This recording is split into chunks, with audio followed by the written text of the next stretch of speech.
4, 3, 2, 1. And it's live.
This is Leicester Till I Die TV.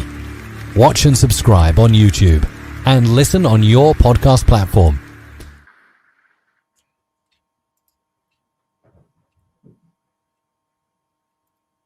Fucking Leicester City, they always do these things at the most inconvenient fucking times ever. Gentlemen, good afternoon. We got there eventually. Unlike Marti, who's not got there. I mean, I had all this ready to go live, so it was starting to look like an untenable position. It certainly was, Tom. Yeah, it was. As soon as we were getting ready for that, the news finally broke, didn't it? Which was not unexpected, obviously. I mean, a lot of us were expecting it maybe to happen sooner because of the circumstances of yesterday. And, you know, just it all culminating in that one final dreadful performance against Oxford. And you think, yeah, well, it was destined to happen, unfortunately. It was untenable, like I've been saying on the show for a couple of watch-alongs, right? I mean, there's no other choice, Wayne, was there really? Not really, no. I mean, against Oxford, no disrespect, but they kept 2 clean sheets on the new manager bounce. But yeah, they're struggling to score, and they scored 2. And to be honest, they were robbed of a goal actually, because that other disallowed goal should have stood. So yeah, that was the nail in the coffin, really. Even for the people that like to give people a fair chance, you're thinking, no, there's too many elements that are pointing to a negative environment and not one that you need to steer the ship in the right direction. I suppose the question is, Tom, has Top acted at the right time? In fact, they're just breaking it now on Sky Sports. I had Sky Sports News on, and they are literally just breaking it now. Yeah, it's... do you think, we've said sort of time's run out for him. It is. But I can say, has Top got it right this time? Well, all the metrics suggest we have to make a change, Chris. If that's going to be the right change is what we're going to find out. But you'd have to argue, looking at the stats, the distance covered, bottom, sprinting, bottom, all these things, seeing players argue with each other in the dressing room, on the touchline, on the pitch, seeing the strikers and the wingers not passing to each other, being selfish, to see players disappearing into their shells like Hamza Chowdhury does and just becomes a passenger and he needs to be a leader on that pitch. To see the apathy that's come from the top of the football club and sunk all the way down, there was no other decision to make, was there? I mean, Marti's a nice guy. This club is in desperate need of a firefighter as a manager because it's one of the most difficult jobs in football right now we got here. We're saying he's a nice guy, Wayne. We don't need a manager that just goes and meets fans for fish and chips, do we? No. It's like Dakar, comes across as a nice guy, but his job is putting the ball in the back of the net. His job isn't one part of all the elements that he needs to be a striker. And it's like Marti. Marti's job is to motivate players, to bring out the best in those players, and to manage the football club on the playing side to get the best out the squad. And even for someone like me I'm quite reserved in giving people a good enough length of time to prove whether they can make it or not. I think he lost his way with playing the young lads.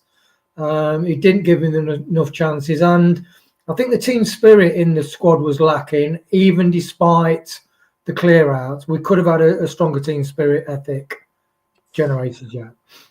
Just read what the Athletic are saying here. Leicester City have, and I was going to actually be doing a show tomorrow night at 7 with Rob Tanner. He can't now do that, and this is what makes me think we're going to get more news tomorrow. And I can't say anything because it would be, sources and all that. But we are now hopefully going to be doing that Tuesday at 7. So Monday at 6, we'll have the review show as normal. So if you can still do that, guys, that'd be brilliant. But it looks like maybe we're going to have the points deduction as well. And maybe, Top's looked at this and gone, look, with this points deduction, had we not been getting this point deduction, I could have let you work your way through. But we've got this points deduction, so I've got to make a decision. Yeah, I think that's it, mate. I think that's entirely it. Like I say, all the metrics are lining up. We're losing to Oxford, who are in a relegation scrap, and they're showing they've got more fight than us as well. That really is just the provement that you need, that where are the wins going to come from, The whole club's fallen off a cliff. So the signs are there. You've got to make a change. It's a big decision what comes next for this football club, because this next 6 months will have major ramifications, right? They've got to get this decision right. And I think that we definitely need someone who's going to come in, who's got that strength and like that man management.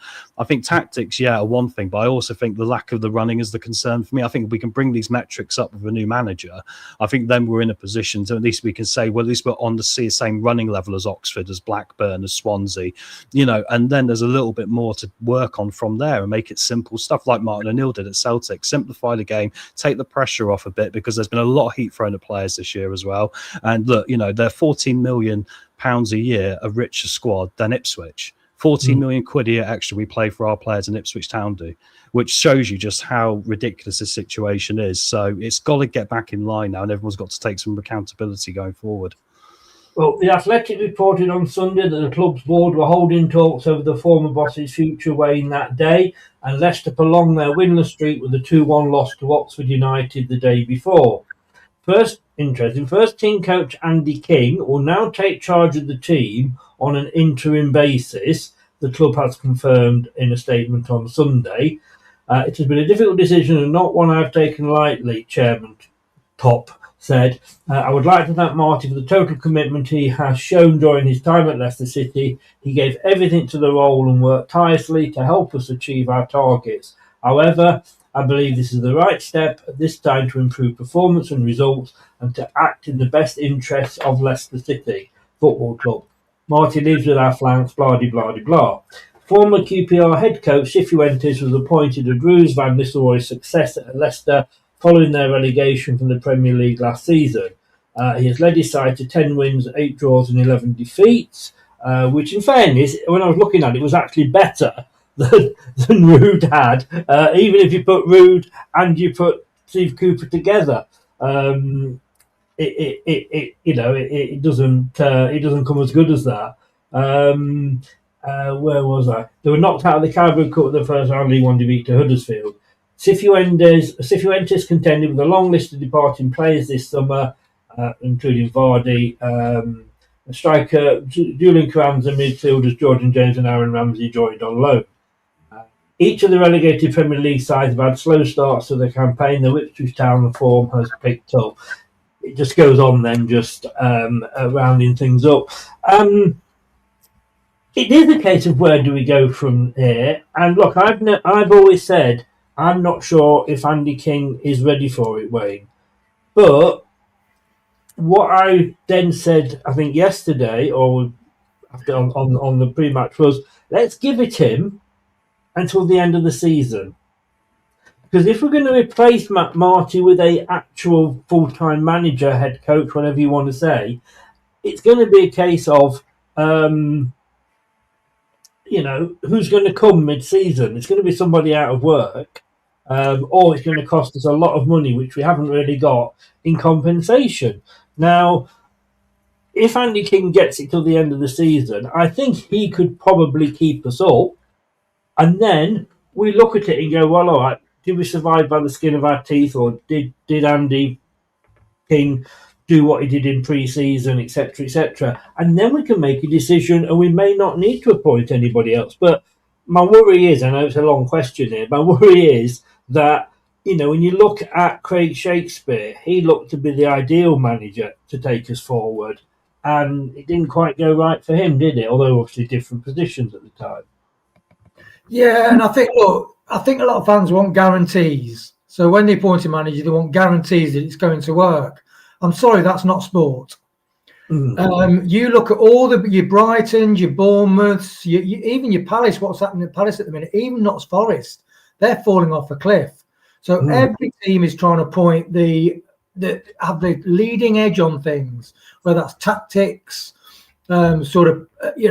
injury records with players, and resilience. And it's such a difficult thing to get right, and it's so easy to get wrong, the same as signing the wrong players.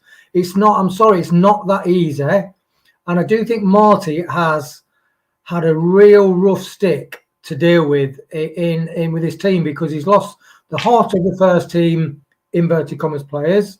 We've got other inverted commas first team players who are either woefully short on skill, like up top, lacking mental attitude and fortitude and fighting spirit, or just basically have got a shit attitude and they need to be gone. So I don't think it's possible to build a fighting team spirit with that group of players. So you have got to have a clear out, and I think that's the backdrop that I do feel sorry for Marti, and I hope it would help it turn around. Not that I don't think Marti's a long-term manager, because I don't like him stubbornly sticking to 4-3-2-1. 4-2-3-1 even, but I did think it could get us mid-table and then get the PSR shit all done and then see what happens next season, because definitely the best managers, like your Sunderland managers, your Glasners at Palace, they are flexible managers, and Cifuentes has not been flexible and he's not been brave enough, really. So I think Kingy, do I think he's a long-term thing? No. But would he have played Evans or Page, or played Monger as a 10? And I think that's an interesting question. We'll come on to that in a bit, because you're reading my questions here, Wayne. It's all right, don't worry. Hang on, we just cross that one out. Jim says there, King gives us really time to really pick the guy we want, and I guess, Tom, that kind of sums it up, doesn't it? You know, that's the other option, or the other advantage of giving King. By the way, Jim, I know you said you were out. If you are actually home now and you want to pop on, just stick it in the chat and I can send you a link. But yeah, it gives us that as well, doesn't it? I think so, yeah. I think the thing which is interesting about where we are with this next appointment is going to be looking at the qualities we lack and bringing in a manager that's going to emphasise that in particular, right? And I think the challenge we've got with that as well is I think that manager is going to be someone the board would be unlikely to want to appoint, because it would be a manager more in the Nigel Pearson realm, right? I wonder if we could persuade Nigel to come back. I know it's a weird thing to say, but he has all the things we're lacking right now. He's worked with Andy King before at Bristol City as well and got him into coaching. I think there's a nice little tie there. There's a bit of nostalgia as well, and you can reset him, have a good foundation, and we know the qualities he looks for, and we know he's going to bring the thing that will, you know, come in. But of course, the problem is he well enough? But I'd like to think, you know, you want to get back into the game. Yeah. Can I just say I've just got another corner on my my bingo card. Nigel Pearson mentioned. 13 minutes 45 seconds for Tom mentioning Nigel Pearson card. Tom goes sleep and he thinks, "Oh, no, please come back." Yeah. Well, can anyone deny that is not the qualities we're missing right now? And that sort of manager, and they're quite hard to find. I would have him back on a 6 months until the end of the season. I don't think he's the man to take us forward, though, because I think football again has moved on. I don't know. I think he's still got it. Yeah, an interesting. Sorry, Wayne. Let me just come back to Tom. What convinces you he's still got it? He's been out of the game now for over a year. Yeah, but I think he did a decent job at Bristol City. The fans there didn't want him sacked when he was sacked, Chris. They thought he was making progress. He went through a whole thing there at Bristol City where they had to sell their best players to get their budget down and bring the youth through, and then he ended up selling that youth for another £15 million. He would do exactly what we need to do at this football club because he has proved it elsewhere. We can gamble on a Raf Housen, who, for example, or we can gamble on, whoever else. But I think we need something we know is going to work. And I think nostalgia, getting that connection back to the club, I do believe that could be so important right now with where we are. Jim said he was counting, Tom. Thank you. but Broken record, Tom. Let me ask you. No. It's all about opinions, and I will name people that you're going to go. You're bloody joking, Wayne. What do you think about Nigel Pearson? To me, director of football, yes. Short-term manager, yes. Long-term manager, I don't think so. Yeah, I get both sides of your reasoning, but one thing I would say is he could actually garner the team for the rest of the season and then move in as sporting director. Yes. And the one thing I will say, when Tom mentioned that, one thing, I followed Sunderland because one of my customers, it was such a great story how they came up through the playoffs with a really young squad in the Championship, but very hungry players. Then what they've done, they've spent 9 million and 8 million on Alderette and Mukwele, some of the defenders. They've bought Granit Xhaka in and a few other really good players, actually. But they have got bloody fighting spirit. And that mentality side of things is really what's projected Sunderland up from just above the relegation zone to 3rd, 4th, 7th, 8th. And every team that goes to... especially the home ground, Arsenal, Liverpool, they're all in for they have been in for a game and they know they're going to be in for a game because Sunderland have got fighting spirit. So I think that's one thing our team has lacked. And if we'd have got more fighting, I'm disappointed that Marti said he wanted to play attacking high press football, which shows a mental attitude towards being hungry to get the ball. And we are quite weak mentally. And that's the one thing I would say I'm disappointed with Marti, that he hasn't garnered a better fighting spirit within the squad, and that he's probably made people are weaker in the mind than they were at the beginning of the season, which to me, that is part of your remit as a manager. And that's why I think someone like Pearson, look at Moyes at Everton. And look at West Ham are turning things around now. They've won the last 2. So the effective, strong managers, I do think you need strength in sport. Leicester has lost again today, though.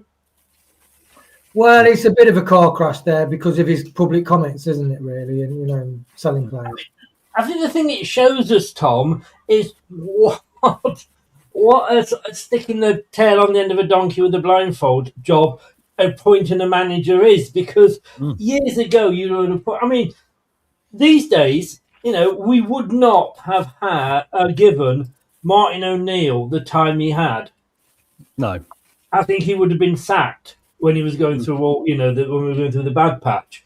And yet, by sticking with him, but managers don't get... And there's a bit of me... I don't feel sorry for Marty because I do. He's going to get a nice big payoff. But, he's not had the time. As Jim said, he has inherited a crap squad. You can't polish turds, and by God, have we got a load of turds in that team? We have, haven't we?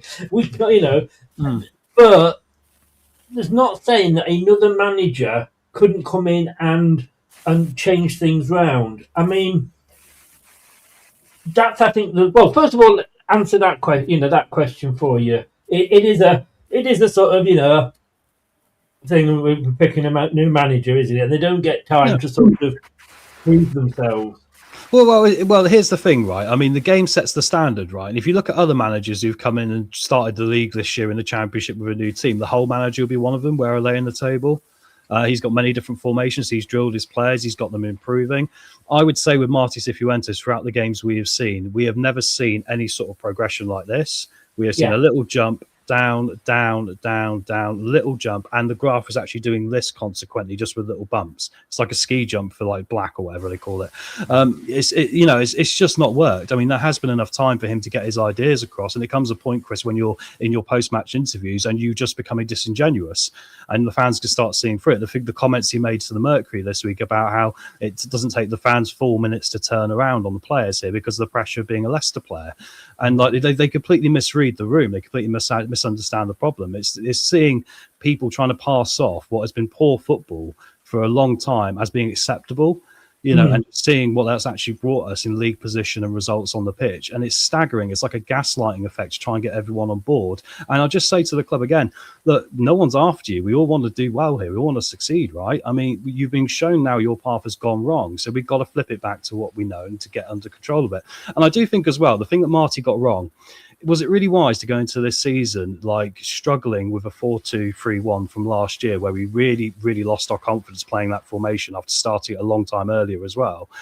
Was it really time maybe to get someone in who was going to refresh it, or maybe Marti refresh it himself, maybe go 3-5-2 all the time, maybe go 4-4-2, just really try something new to get something new out of this group of players and remove that cloud. You saw with Ipswich and Southampton, they've had that cloud by hanging to this as well, because they were obviously trying to do the same in the Premier League and got unstuck as well and couldn't score anymore.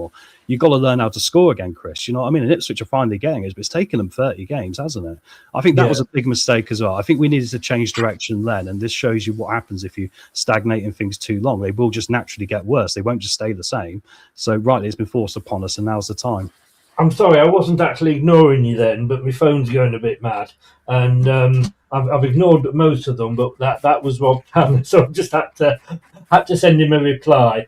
And look, Leicester City statement here, Wade. We can confirm that Marti Cifuentes has left his position with immediate effect. Marti took charge of the team in July 2025. The chairman said this has been a difficult decision, or isn't it always, and not one I have taken lightly. Well, no, you've been off for fucking 8 weeks in playing polo thinking about it, haven't you? I would like to thank Marti for his total commitment he's shown during his time at Leicester City.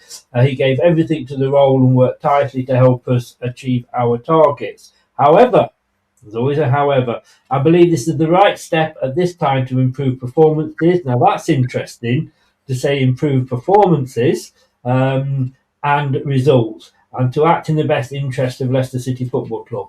Marti leaves with our thanks and our best wishes for the future. First team coach Andy King will take charge of team preparations on interim basis while we undertake a process to appoint a permanent manager. Now, that's interesting. I'm going to pick up on a few bits that he said in there in a second. We're going to while we undertake a process, that to me says Wayne, they haven't started yet. Probably not, no, but it's like Hobson's choice, isn't it? Sometimes you have to make the choice. No, but wouldn't you have thought, sorry, just to come back to you on that one, Wayne, wouldn't you have thought with the season we've had that, because I think Rudkin has actually called him back and said, like, you better come over. I mean, they could be talking the points deduction announcement as well, but I think Rudkin would have been telling him, and he would have been able to see. But they should have maybe thought, thinking like, well, this isn't going right. Maybe we should start looking. Yeah, it's difficult really with the PSR thing. I mean, it's dragged on for that long, and I think that is the main landscape of whatever is happening at the club, because we have been governed by that for the last 4 years, 4 seasons. Then would you not argue that, or could I not argue that? Well, okay. This is stopping us what we're doing. It was stopped us when we got Cifuentes in.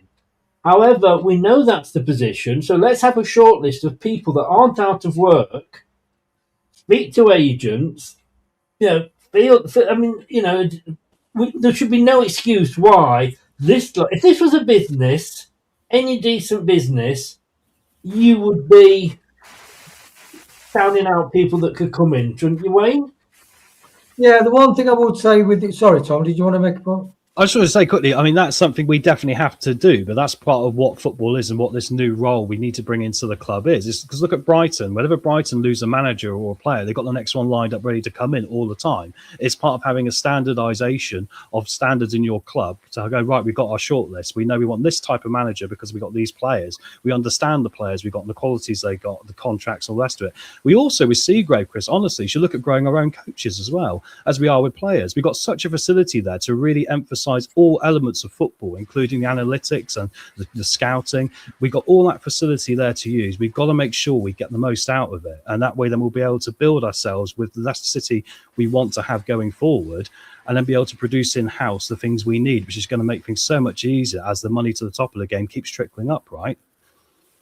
Sorry, to take a bit of a rant there, but it's all vision thing, isn't it? What I'm saying is, we shouldn't be thinking now, oh, we've sacked him, right, let's think who we can go for. That process should have been in almost the point of when they appointed Cifuentes, because no manager, Wayne, stops at any club these days. I mean, look at Liverpool. You know, last season the manager was taking them to the league title. This season, he's the one that's, there's a lot of rumours about as well. I could be wrong here, but I'm sure Liverpool are monitoring the situation, thinking, right, let's get a shortlist going. We should have been doing this from a day dot, but also at least from 8 weeks ago. Yeah, I think Brian, I speak to a regular guy near where I work, and I asked him every year about what Brian are doing. He says the owner loves the club. He's a really savvy businessman. He's got a really brilliant support team around. He's got a great think tank and support network around him to make some brilliant decisions. They've got the plan. They stick to the plan. Every now and again, you appoint somebody, and it might not work out. But look at the three managers since Potter left. I mean, they've done brilliantly. Yeah, can they break into Europe? They've been trying the last 2 years. No, they can't, because that's like almost a closed shop up the top of the Premier League. But yeah, so that's the thing that concerned me with this season. I think the club, my question was, do you think the club thought they could get back into the Premier League with the players we had on the money, the money, all the salaried players, I think they really did. And I think that was our Achilles heel. And the one thing I do like about this season is it's exposed how poor all our players are. So there's only probably 3 or 4 that we would keep have on our first 11 squad next season. So I do think the club have not grasped the situation we're in with PSR, and I think it was a bit deluded to expect. I didn't get the tactics at the beginning of the season. They only rung to me like they're trying to get in the playoffs or get automatic promotion. I thought, no, it's just not feasible, with this squad. So I'm glad that all the weaknesses and the mental weaknesses and the overblown players and the people that just can't score a goal, even though they are a £70,000 a week striker, I just think, great. They all need to go, and let's have a fresh start. They do. But, I mean, whoever comes in, Andy King in the short term has still got the same players to play with. That we're not suddenly going to... I don't think we're going to get any manager that's going to come in and go, boom, and wave a magic wand. We can hope that we'll get a few improvements. We can hope that we'll get a manager with a brain that will turn around and go, well, you're leaving. So you're not going to play a mate. You'll be sat on the bench and you'll come on if I need you. But I want to see what these other players do. And I think that might actually be Andy King, if I'm honest with you. I am warming to the idea. But, I looking at the manager, I think I could say, well, first of all, as Ronald says there, with PSR, it's hamstrung us in appointing managers. Yes, it has, but there are managers out there. And I'm sorry, Chris Wilder would have cost us nothing to get in. Absolutely, he was out of work. He actually has come out and said he wanted the job. He was talking to Hamza. He was talking, was it to Sutar, the 2 players he'd had on loan, about what it's like at Leicester. He wanted to come. But this bloody guy that owns the club said, oh, no, we've got to be playing 4-2-3-1. I want to play tippy-tappy football. I want to see a goalkeeper that kicks the ball out to his defenders and makes a mess of it at least 4 times a game and costs us 2 goals. That's what I want to see from my team. So, there are managers out there. I don't think it would be where we are now if Chris Wilder had come in. But top, Tom, I don't think he's got the balls. Like you say, like a Nigel Pearson or anyone like that, he hasn't got the balls to do that. Well, I hope he's learning. I mean, because this can either be a moment in our history which we look back on with such regret because we got it so wrong and we never recovered from it, or we can look back on it in slightly better light when we go, oh, do you know what? It was a horrible time, but now 5 years later, we're back in the Premier League and in Europe. And we learned, we built something great from it. It is hard to find that confidence in the board right now, let's be honest, because we would have hoped they would have cottoned on sooner, because it shows a massive disconnect in what they believe is going on versus what the fans feel. I think they just generally feel the fans are turned on because we're not in the Premier League or all the rest of it. I don't think they truly understand. It's just because we feel like we lost Leicester City. The Leicester City they built, which Vichai built, has kind of gone, and it's kind of been let go very easy. It's like we were walking the dog, and we let go of the leash and never chased after it again. And that's the emotional side of it, which I think they need to appreciate to get to understand why there's protests going on and people wanting certain individuals out. So just refreshing the whole mind now hopefully can fix it. But I do hope, Chris, they show some confidence in making a strong appointment, because if we don't, we're turning up to a fight without a sword, aren't we? Well, we are. And I'm just going to bring in a young gentleman who's as busy as anything this afternoon. He's doing the rounds. Hello. Sorry, I've got home and I'm jumped on here. I've got another one to do. Then I'm on a meeting at 5:30, and then oh god, I'm all over the place. Well, what it is to be popular, eh? Yes. Look, you're going to be the happiest man in the room, aren't you? Yes and no. In all honesty, my overall feelings of it all is, and this is not so much the manager, but who said to Top it was a good idea to go and have an interview with Owen Palmer-Atkin and allow him to release an information of we might be sacking the manager, 4 or 5 hours before we actually make that decision on sacking the manager. It shows a pure mismanagement at this club. And the fact that nobody went, oh, actually, Owen, can you just wait a couple of hours? You can release it at some point. We'll give you the exclusive. Just wait. Who thought that was a good idea? It just shows that we are run by clowns and imbeciles. But look, I've got to be careful what I say in certain aspects. In regards to the manager going, look, it was expected. I think we've been known for a while that he's likely to lose his job. I thought he would have gone at Wrexham because it was such a poor performance. I'm surprised he got the game yesterday. But then also, yesterday's performance was so abject. I watched it on the Underground. I did. And my wife was looking at me as we went 2-0 down and just went, you okay? I'm like, I don't want to talk about it. I'd rather sit on the Underground for another 90 minutes than watch Leicester play against Oxford. But yeah, the manager's gone. I don't think he was the main issue. I think that it's like changing the doorbell while your windows are broken at this point. And unless there are significant changes in the club before the next manager comes in, we'll stifle his progression with the club anyway. I've got to say about the BBC, and I haven't even watched it yet because I was... It's out on Tuesday, so it's not even out until Tuesday. So I don't know why they gave him this information to release today. Well, interestingly, because I was speaking to Rob Tanner earlier, and I asked if he wanted to come on, and he said, I'll come on Monday. And I went, no, brilliant, that's fine. And that's why I was changing all the times and it's all got confusing. And then I messaged him and said, yeah, great, booked you in for 7, not a problem. I'll see you Monday at 7. He says, nah, I think I'm going to have to leave it till Tuesday because of things that I can't talk about officially. And I'm thinking, well, look, there you've got an experienced journo being given that information. And here you've got Owen Palmer-Atkinson for the arse-licking BBC. And we know what they're like. We know what he's like at the bloody thing. Maybe thinking, well, I can score a few points here. And I don't think necessarily that Leicester actually wanted that going out yet. Well, then why not say take it down? I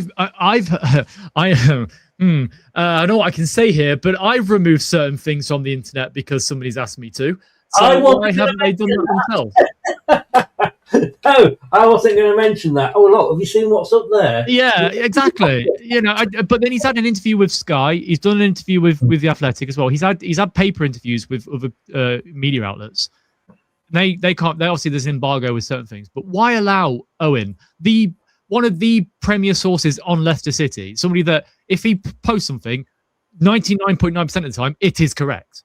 Why allow him to say, oh well, we're having a meeting with Marti in very soon, and we might sack him. Like, we all know that was going to happen. It was known this morning that like if you read certain things on certain journalists online, like Tom Colomos has said, that the writing was on the wall this morning, but the club was saying, oh no, he's not going anywhere. But they all knew that he was going to get sacked. So why allow Owen to release it? Honestly, I really don't get it. I really don't. And again, it's just this club, this dysfunctional club that we all follow and support and love, just seems to make PR mistakes week over week over week. And look, I got asked a question on BTG of what would it take now for you to be like, give Top a second chance. If we got a points deduction this week, right? If that was the big news, the big rumor that's going around that we're going to be getting a deduction at this point this week, and he comes out and says, look, guys, we've made mistakes. We know we've made mistakes. We're going to try our hardest to fix it.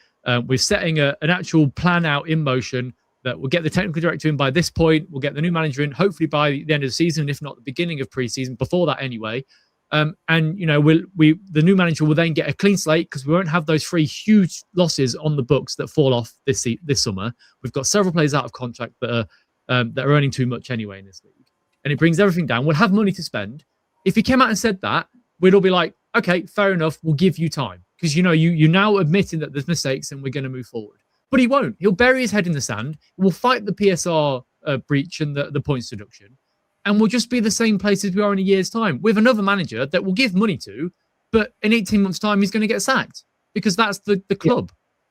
Wayne, what Steve said there, if Top came out and did that, I wouldn't believe a word he was saying, would you? It's difficult after that last sort of televised interview, which seemed genuine, but it's like anything, talk is cheap, actions denote what a person's about. So, and that's the thing, it's like Ruud van Nistelrooy with his, he'll bring the youth on, he'll be an exciting manager, and Marti as well. And it just, the actions and the results are what governs whether somebody, first of all, carries through on the word, and secondly, is good at the job. But it is systematic at the club at the moment, I don't know if that's the right word or not, Wayne, that everything that Steve said then, look, we know John's advising him, but who's in charge of the PR department? One thing I've been disappointed about Leicester this season is the almost embargo that Radio Leicester has on the press conferences. So you got like a really good female journalist. She didn't ask insulting questions. She asked intelligent questions, kind of questions that fans would like to ask. Didn't hear from her again. The press conference, which did the last about 25, 30 minutes, completely edited down to just Radio Leicester and Owen Parham-Ratkin, and also the other guy, that Charlie Izzy for BBC. But then an Irish guy journalist came on. What fantastic questions he asked Marti. And Marti must think, well, at last somebody's asking some really intelligent questions. Great, let's answer that. But he's out the game. He's completely vetoed. So it seems like the club, with the images of the empty stadiums, empty seats, they are really almost dictatorially governing the media coming out of Leicester. And I just think that's a shame. That's normally the stance of people who are fearful and not open. And I just think that if that's the sort of route the club are going, it's not one to win the fans over. Tom, I wonder if he's done all these interviews because he is flying back to Thailand. Yeah, he's flying back tonight. He thought, there you go. So he's literally not even here. If there is going to be an announcement this week about the points deduction, the cap. It's like the cap. It's like, do you remember that ship, the Costa Concordia, I think it was, that went to ground off an island outside Italy because he was talking to his girlfriend. He was distracted, allegedly. But what he did do was he left the ship before the passengers had. And there's a documentary out of him there where you've got the Coast Guard screaming at him, saying, "Get back on that effing ship. You're the captain. Get on there and I can't get back on it. You get yourself on there." And I'm sorry, that's top to me. What the fuck are you doing? Look, I know he's got problems in Thailand with with King Power and all that, which he is obviously still linked with, then come out and say, right, I'm having to go back, guys, but I'm going to leave. He's not John Rudkin, but I'm going to leave person 8 in charge, because I'm looking at that thinking, could you spare the time, Top?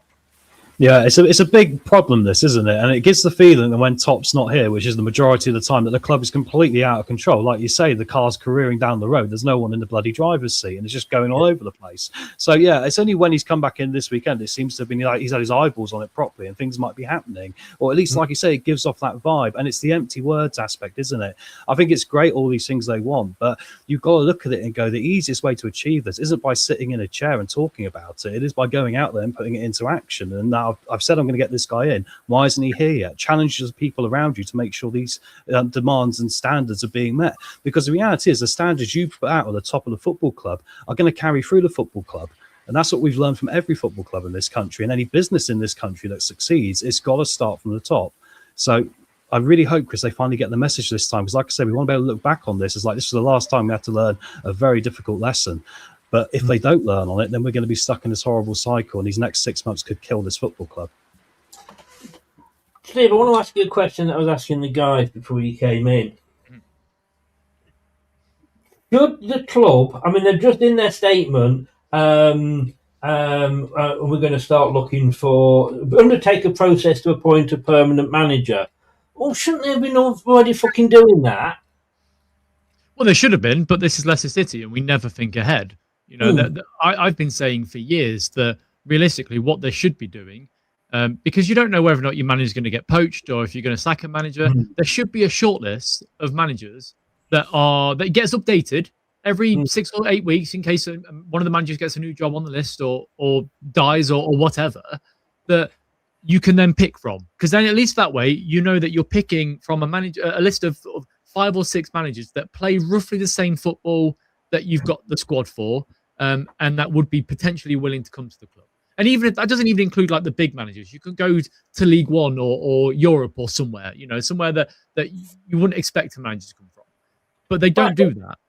When I was manager of my department here in Bournemouth, and I left to go to a better paid job, and within me handing my notice and them saying, go and have the weekend to think about it, are you sure? And me going in on the Monday and going, yeah, look, you know, it's a lot more money, you can't match it, blah, blah, blah.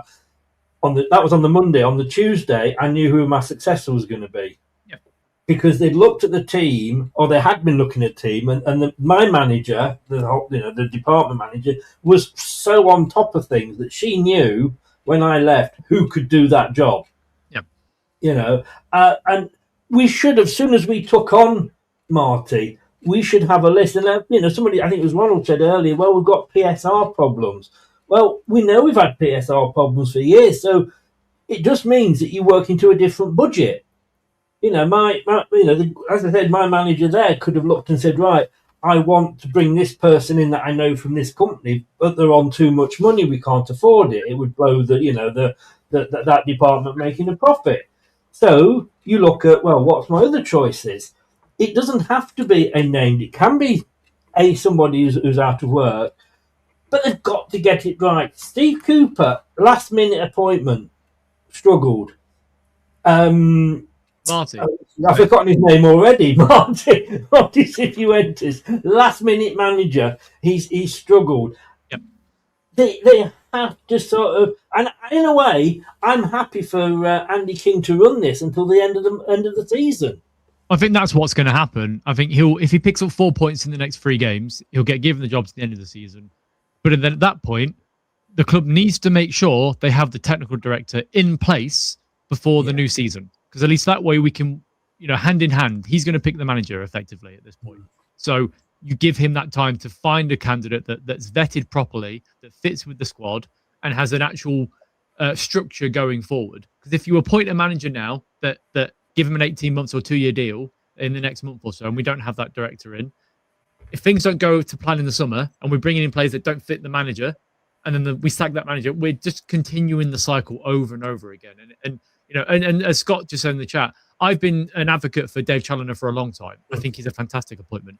And if we're in League One next year, at least it's not much of a big step up for him. That's a positive. But he's somebody that is got a good credible history in the game. He's been through the lower leagues. He knows the lower leagues well. He's a bit like a Nigel Pearson, someone like that. So I actually think you should be looking at these people. Wasn't he in the Tranmere side that played us at Wembley in the playoff? He was in the League Cup final. Yeah. But so I think me and you, because you mentioned him a while ago, and I was doing the same thing at the same time. I remember watching a show and going, "Damn right, Tom. Yeah, you know what you're talking about. Forget Chris; he doesn't know what he's talking about, but Tom does. At least there's somebody on here that does." Well, that's why I have him on. It's always great having you on, Steve, mate. Yeah. Chris, are we on Tuesday? Are we around on Tuesdays? Are we doing the show? Yes, we are. But you're on Tuesday, aren't you? At your no, that's Monday. That's Monday. So, keep telling you it's Monday, Chris. It's Monday. It's Monday. I've no idea what the fuck I'm doing. If you got to go, by the way, that's fine. Yeah, I have. Yeah. So I'll speak to you guys on Tuesday. We'll talk about more then. So cheers, guys. Have a good one. Take care. Thanks, Steve. Right, look, Dave Challoner. My first question there would be, Kevin, can I just say, mate, I don't comment on every post that goes up. Your comment is there, and I will look at it, or I might not even look at it if I'm talking. The fact that you're on the screen, because before, then when they weren't on the screen, I probably would have missed even more. I'm not going to, if I read out the actual every single comment, it wouldn't be worth me having things on. So I'm sorry, Kevin. This isn't, look at me, I'm here. You must read out my post. Put it in there. The guys in the chat will probably join in with you and answer you themselves. I don't answer don't bring up every single comment that is there, just to make it out with the most respect I can give you as well. I didn't see it, Kevin, so my apologies. I didn't see it. No. Well, to be honest with you, we can't include everything. Do you know what I mean? There's so much going on. I mean, I don't even know what fucking day it is. But Wayne, look, Dave Challoner. If he's as good as he is, why is he out of contract?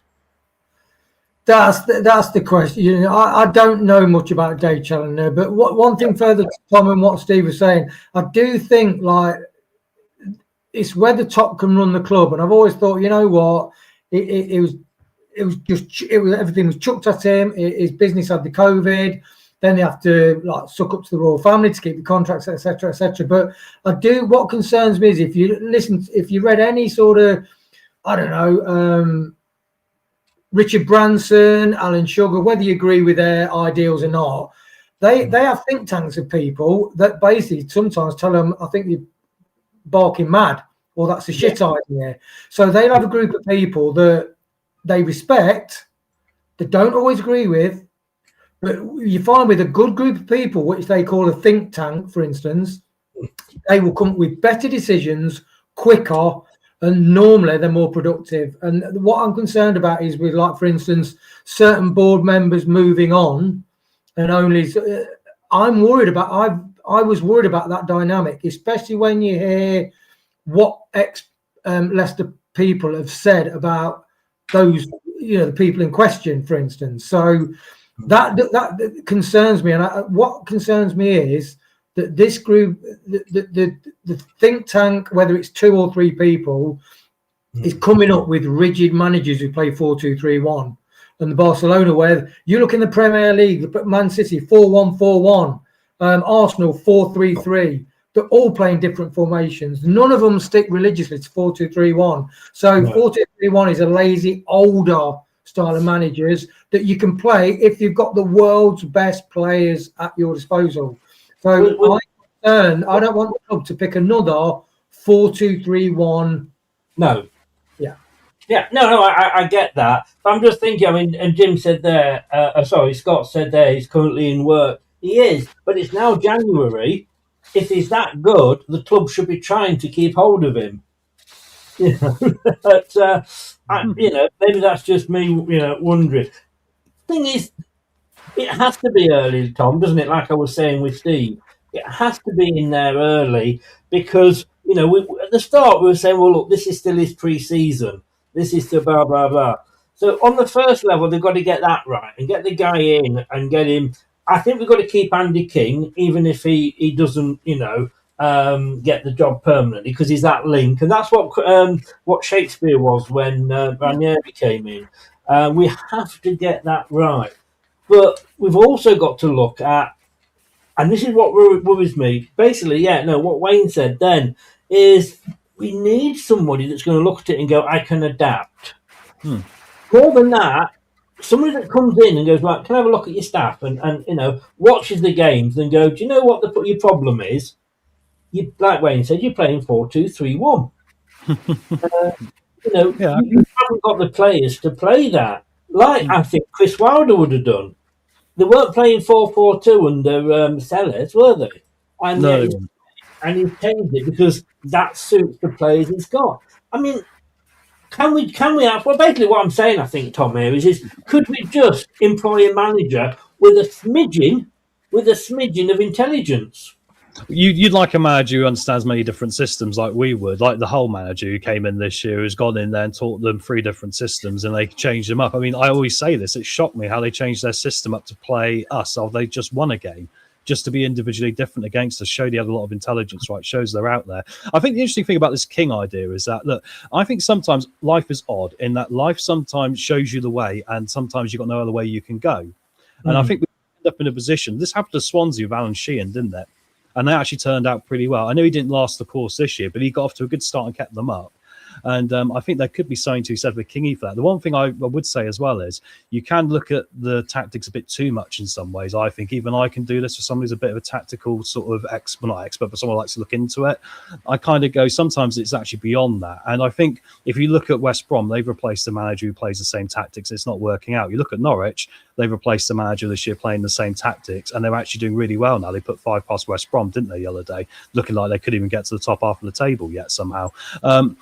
So I think with Kingy, he will have that bit more of experience with the youth academy as well. And I think when we're talking about the transition we're trying to make, and we know certain players like Daka are going at the end of the year, it's not necessarily a bad gamble to go for this. And we've actually probably slightly loaded in our favour because of these things. I think Louis Page will be more effective under him. I think we might see a Luca. I think he might bring JJ back from Tranmere if we can, because he really rated Jadon Joseph. I think there's an upside to that, which we were asking for in the fan base as well. And if it does go wrong, then I think then you're just in a position where you've got to try and make that appointment that you should already be looking at anyway, right? So I think it's a win-win for us, and I think it's an opportunity for Kingy as well. And if he has got a bit of the Nigel Pearson about it, we know he's not going to put up any nonsense, and he would have identified that immediately. But I know what you're going to say in response is, well, he's been there as an assistant, why hasn't it happened in that way? But it is different when you take the main job, isn't it, really? It is. And look, we saw that with Shaky, didn't we? Because he was absolutely fantastic as Nigel's number 2. Fantastic, and like I say, to me, he was the link between the old and the new regime there when he was with Ranieri. What I wasn't going to say that. What I was actually going to say is, I know what you're saying about tactics, but there's a thin line between tactics and performance. Tactics are easy to change, or should be easier to change. Performance is a lot harder. Now, I don't know what Andy King was saying to Marti or Wayne. Marti may have said, yeah, thank you, now fuck off, I don't want to listen to that anymore. We don't know, and we never will. Unfortunately, you get tarred by the same brush. Ask Tony Blackburn. He was at Radio 1 during the 70s. He was tarred with a brush, but ultimately found innocent of anything at all. So you have to be careful with that sort of thing. But you need a manager, and the word I've written down here again is Pearson. I could have gone Clough, but I think Pearson's not quite as far as Clough. That's going to go in and go, right, you lot, you're shit. Absolutely shit. How have you been playing like this for all this time? Tell me why you're shit. And then they may come back and go, well, boss, we were playing this formation last season and we lost 17 games in the trot, and the new manager comes in and wants us to play the same system. And to be quite honest with you, at the end of some games, we could have done with Google Maps because we didn't know where we were supposed to be or where we were supposed to be going. And then he might say, okay, and he'll sit down and make the notes, and then he'll go, take to Winks, like, right, well, your attitude stinks. I've heard through, Andy King and what have you, what's been going on here. You ain't playing for me. you're going to sit in there and you know, if you want to move to another club, good luck, because there's nobody going to be seeing you. Yeah, and like you said, why isn't Kingy like yelling in Marti's ear? You know, come on, you know, play the youth and try something different. But yeah, with regards to that, I do think that. Sorry, what was the question, Chris? I forgot the question. We need a manager that's going to come in with basically with a pair of balls and say it as it is. Yeah, we do, and that's why Tom's idea. I mean, you think, okay, what's the downside of Tom's idea of Kingy running it and with Pearson, even in an advisory role, for instance, just to give it that dynamic of those two would seriously work, because the character.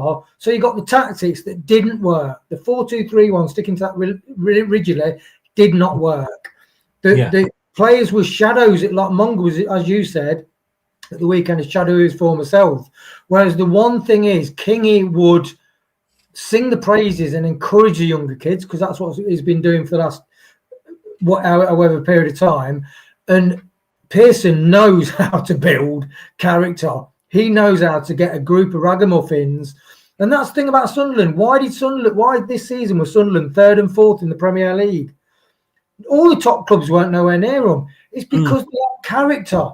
And they had one captain who enhanced, enforced, and encouraged that fighting spirit, but who's got skill, and that they signed Granit Xhaka. He is the reason they're at the top, because they've got the energy, but they've got the cleverness. And I do think, as Tom said, he said, we've made all our old overpaid players have got zero character, zero resilience, zero actually love for the club. They don't want to play for the badge, and they're down the tools. So that's what we need building. As Tom said, we need people with character in this football team. I think we also have to. I mean, I'm looking now. Sunderland have dropped down to 10th, but I agree that they started well. But then you may remember when Blackpool got promoted under Ian Holloway, they were sat at the top of the table for a couple of weeks. And then almost, I don't know, I think they may well have even got relegated the same season, or if not, the following season. So sometimes when teams come up that haven't been in the Premier League, so not a sort of a relegated team coming back up, but haven't been in the Premier League for a long time, it's that surprise factor, because they've not had the chance. Because a lot of teams, when they go down, come back up with pretty much the same players. The more I'm thinking about it in my head here, Tom, and I know what you're thinking. Like, you've got nothing in your head, but there is a little bit of a brain there. Not a big one. I will admit it's not a huge one. Arsenal are 1-0 up, by the way.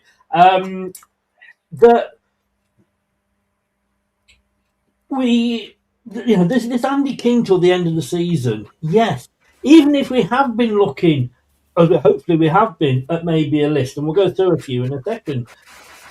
That will give us even longer to make sure. And it might even, we might even say to the new guy, right, okay, come in, we will employ you from here, but you're not taking over for another 5 or 6 months. Do you remember, I think it was Rodgers, when we got Rodgers, he came in, I think, with 10 games to go. Yeah. And I said that was the best thing that happened, because he saw those players in a proper match day situation, not in meaningless friendlies that basically you could just do the same thing if you ran around a track a few times. But you see them in the thing, so he could be doing that and watching them and sitting down and talking to them and asking people. That a manager, you can't be stubborn anymore, but any manager, and I would used to say to my staff, yeah, I'm the manager, I get paid for making the decisions, but I don't come up with all the decisions. Some of the decisions I come up with are fucking shit. You come to me with your decisions. And, he could be talking to the players. He could be talking to Louis Page and saying, okay, what's your favourite position? Because if you're playing a player in their favourite position, they're going to be happier and play better, are they not?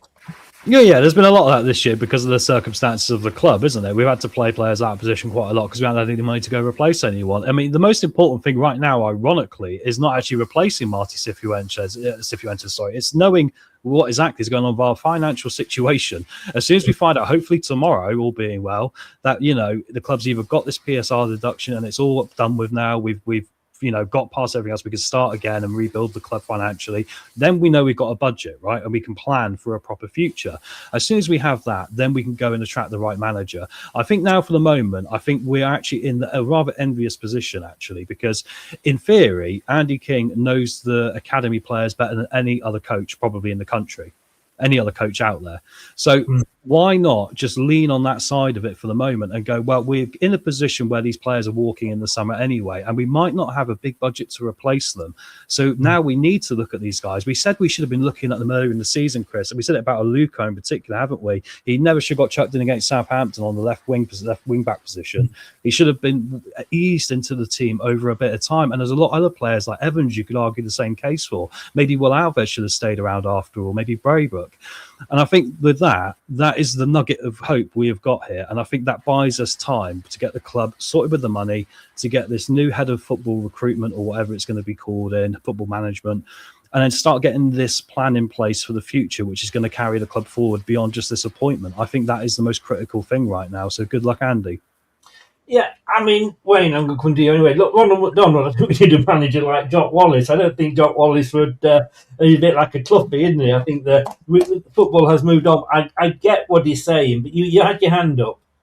Yeah, just further to Tom's, I think I'm not down about kind of exposing all the crap attitude, just not good enough players and clearing them out. And it's a bit messy at the minute, it is, but we've got a great crop of young players, and Tom's FM manager, he's thrown in the deep end and he's doing things right at the coalface with all the young kids. And with the injuries, we're having to do it. It's if you're playing Nelson out on the left wing. It's not real, Wayne. It's not real. It's not real. Yeah, but it was. Yeah, but it's the more extreme version of what position we're in. So Tom's having to play all the young kids because we've had a clear out. Ironically, we're having the clear out now because we've realised this season that a lot of those players, they're just shit for whatever technical ability, attitude, or overpaid and just not worth the money you spend on them. No. So I'm really encouraged because you can get caught up in like the mismanagement Marti's done, but we've got a brilliant crop of young players. And like Tom said, Alves and Braybrook, we've got, you could name half a dozen other years, Moxie, all of them, that are going to feature in the next year or so. So I'm really encouraged. We just need a manager that is brave enough and flexible enough to play people and bring the best out of the players. Monga is not being brought out. Oh, hang on. I got another corner there for Monga. As you know, I've got not a friend. He's like a fellow YouTuber who's a Newport fan, and he was sort of saying, "Please let us keep, Braybrook, blah, blah, blah." And they've just played, is it Goldchester or wherever he's gone to at Braybrook, and apparently he had a shite game. And I was watching his post-match, and he was going like, you didn't come back to us, you fucking shite, and all this, So, but look, it's all about learning. And I'm completely with you there because, I don't think we should be sending Jake Evans out on loan. That may not go ahead now. We've got a different manager. You've got to say, we need a striker, whoever that happens to be, And I got looking back, maybe Oxford might not have been the game to start him in because of they fought for everything, didn't they? But I want, interestingly, Tom, you'd argue Aluko would have got back maybe for the second goal. He's got pace. I wouldn't argue, but no, I'm saying for Evans though. Up front. Oh yeah, but similar principle, isn't it? Though, similar the legs perhaps. I mean, we lack pace at the back. Somebody said here, I guess we'll see how things go with Charlton. Interestingly, with Charlton, which is my last match before you take over, I'm going to be careful how I say this, so you'll be playing your match. And it will be interesting to see how we play. I think if we go out there and play well, Tom, then I think we can look back and say, Marti had lost them. Yeah, I think it's going to be interesting from the perspective of I fully expect him to go 4-2-3-1. And I think everyone's got chills when they hear that. But I'm intrigued because, like I say, I've seen a success story at Norwich panning out where both of those managers played 4-2-3-1. And then Clement has just completely revamped their attacking portion of that and got their confidence back. So I'll be intrigued to see, because I think it's very rare you get a standard by standard comparison that will be so obviously, hopefully different, right? And if Andy King manages to get the attacking elements back into this game, it does show you, like you say, that Marti wasn't getting his message through. And it did make me wonder how many times, Chris, we saw him on the sideline this year, doing things like tapping his watch like he was doing yesterday, as the players were passing around the back, not showing the same level of intensity. It showed he must be saying it, because we were thinking he can't be this stupid, right?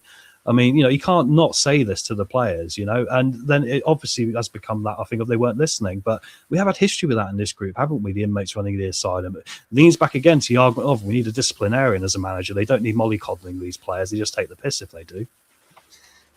I know what you're saying, different times these days, though.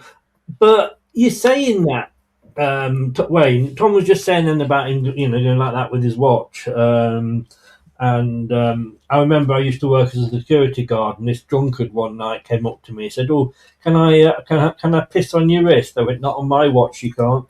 Anyway,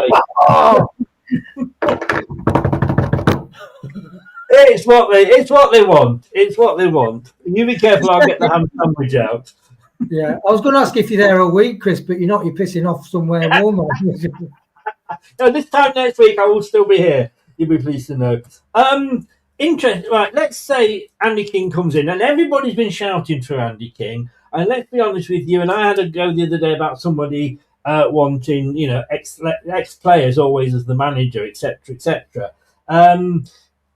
It can ruin your status with the fans. And I'll say Ole Gunnar Solskjaer, adored by Manchester United fans. A lot of them wanted him out at the end. Mind you, looking back now at how he did, that was probably a mistake. But that's Man United's problems.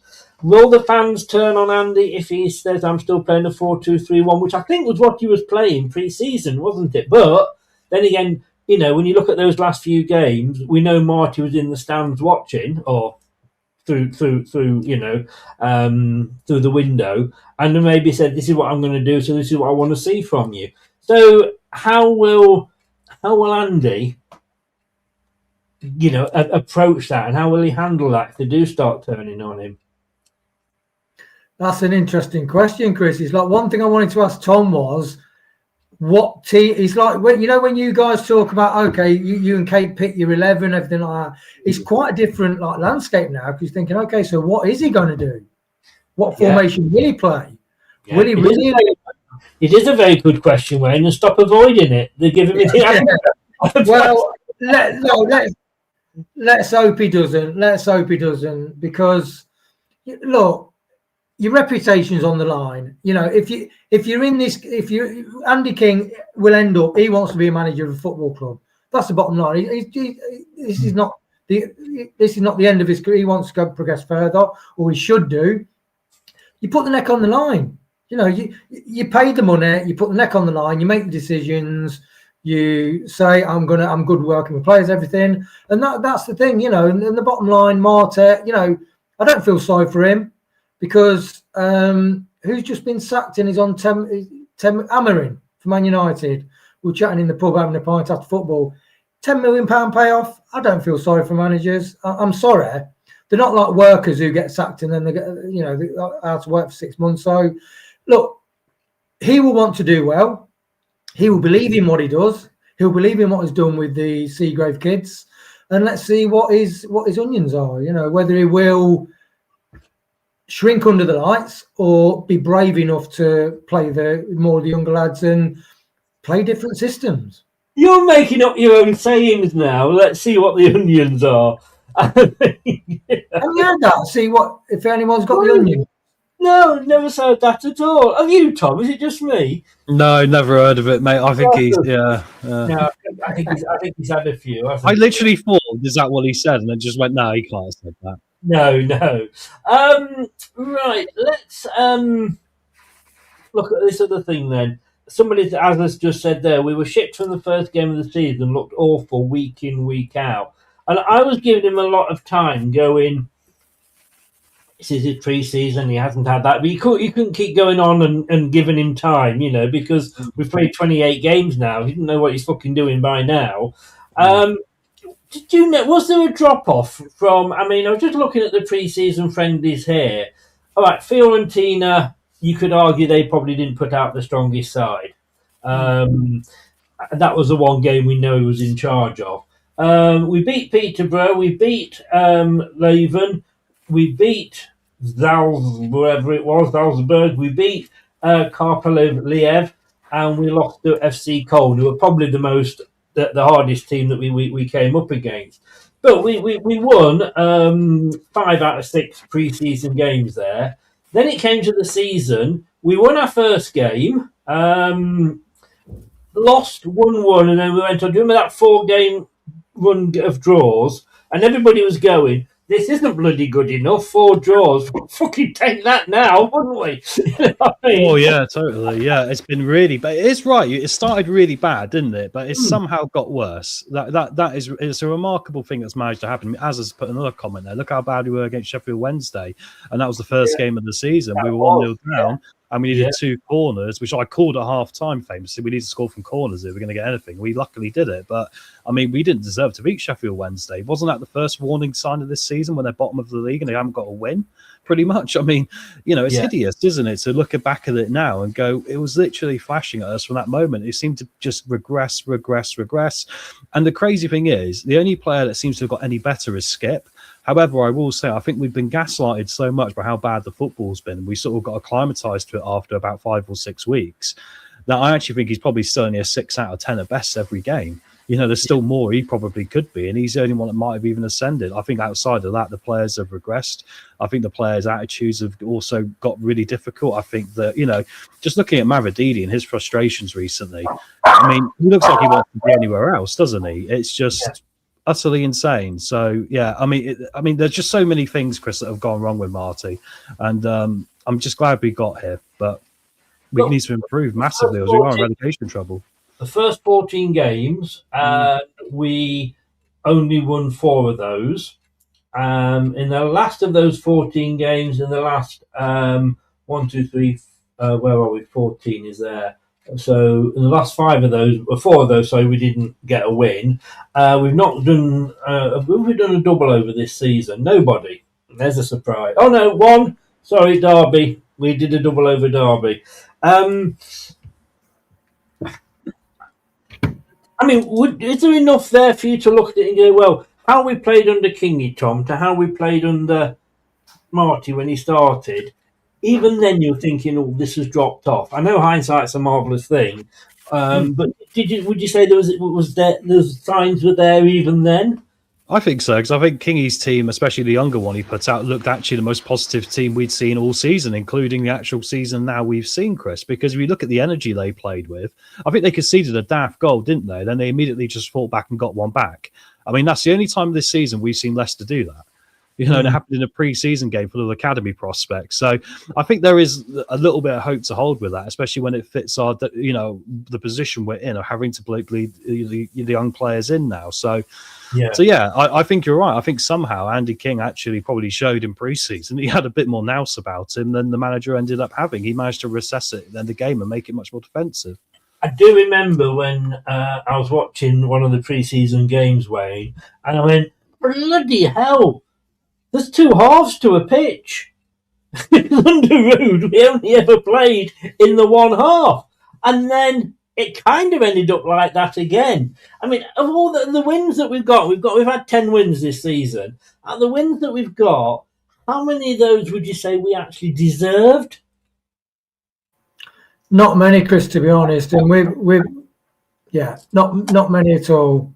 In fact, that was post Rude, wasn't it? Rude getting that over the halfway line, hangover from Rude. And to be honest, I think the travesty is with the players we've got is like Dominic Wells. He said Marti's tactics of sucking the 2 wingers in the middle of the pitch to make it where teams can't penetrate through the middle then means the press is impossible because the wingers then, as soon as the fullbacks get the ball, the instruction is for the wingers to get out. But the 10, 15 yards off the players, so the press doesn't work. He says so.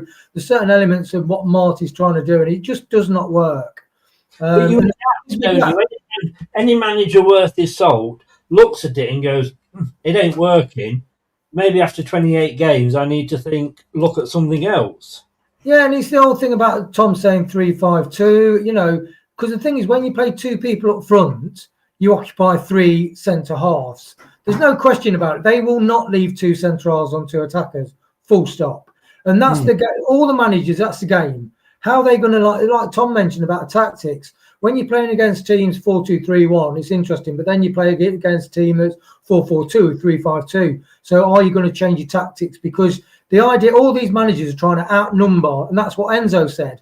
It inverted the fullback to outnumber midfield, and then you draw people on, and if you get players playing the system, you end up with spare players, chances in the box. But Marti just wasn't, you know, his Barcelona type football, it just was not working.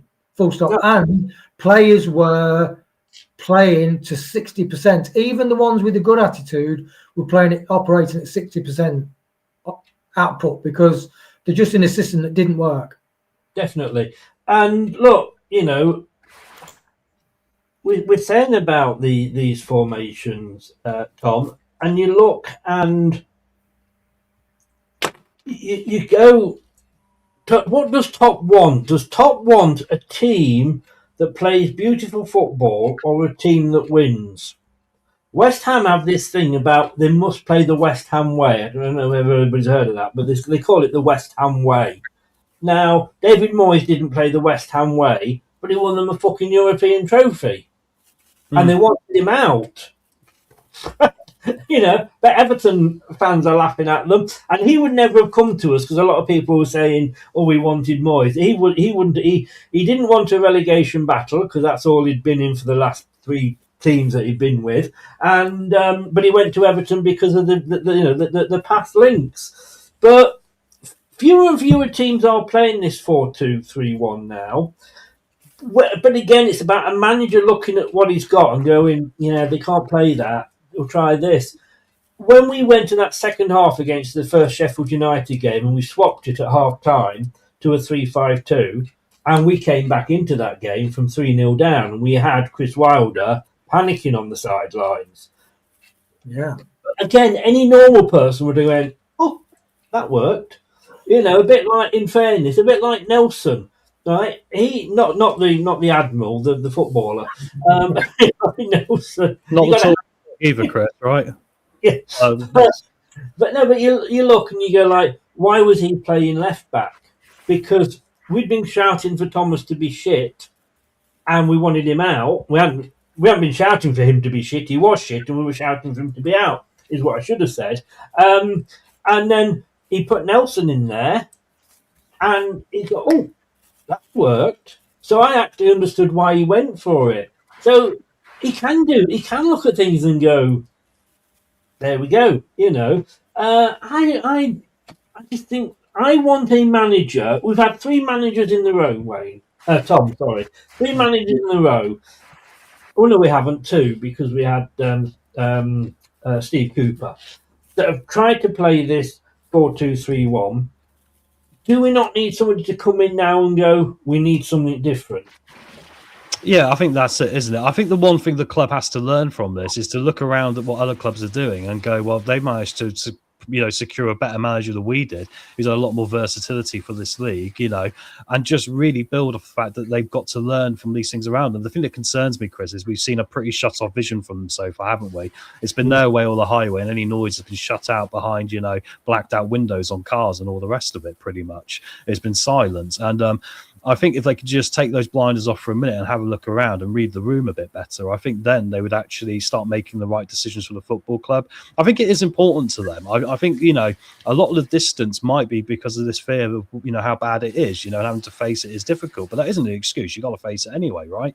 That's life, unfortunately, happens to all of us. And Yeah, so I agree with you. I hope they've learned from this, because my worry is, like you're saying, like we've also going into this, like the only thing about sacking Marti is putting the trust in the board to appoint someone who's going to make a difference, because there's been a few appointments in a row now where you can go, they've not got it right at all, unfortunately. Marti was probably the wrong appointment in hindsight. He was the best of the bad bunch we were going for, but we were in completely the wrong supermarket looking for a manager, in honesty, weren't we, for the quality problems we got in the squad? Yes. We've had 10 managers. Sorry, Wayne. Just one thing about beautiful football, though, it's not either playing beautiful football or playing the wilder way. So a lot of teams now in the Championship and Premier League, they play different systems depending on who they're playing. They have players that the football's quite simple, to be honest. 4-3-3, 4-4-2, 4-2-4. And although you did say Cifuentes showed intelligence because we were struggling at left back and he played Nelson. No, not intelligence. His intelligence. Well, sorry, he was lucky because he moved in there, but his intelligence was actually going, that worked last time.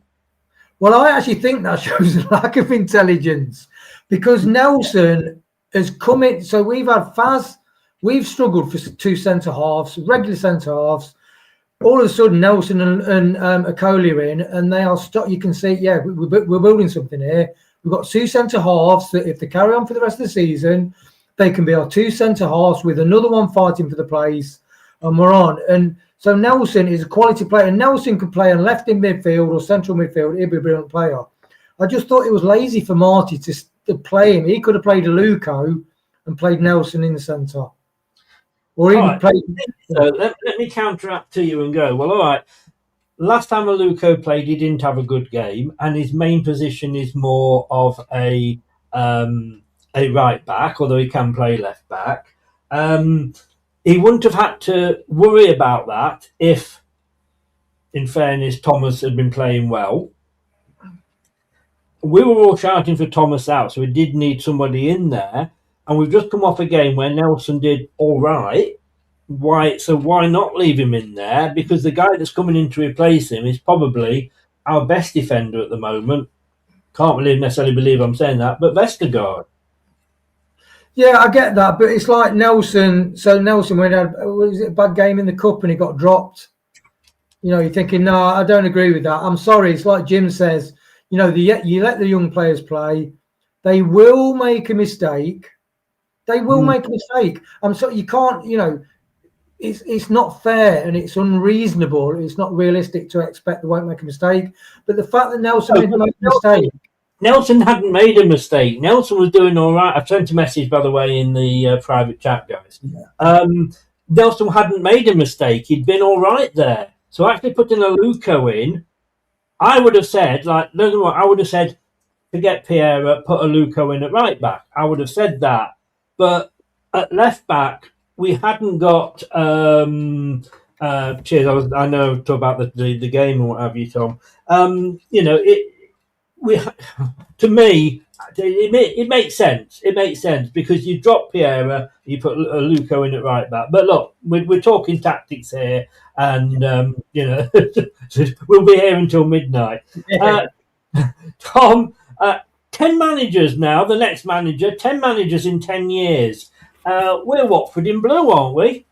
Yeah, it's worked out that way. It doesn't feel like it, though, does it? But it is quite insane to think about just how many we got through in such a short space of time. It's, it just shows you how we've completely lost our path for success. And when we fell off it, we were just unable to get back on it again. It is bizarre to me how the club has ended up like this, because it's not as if we were on a track for success and making sure we hit our targets, selling a player for mass profit every year and reinvest it in the club, meeting PSR obligations.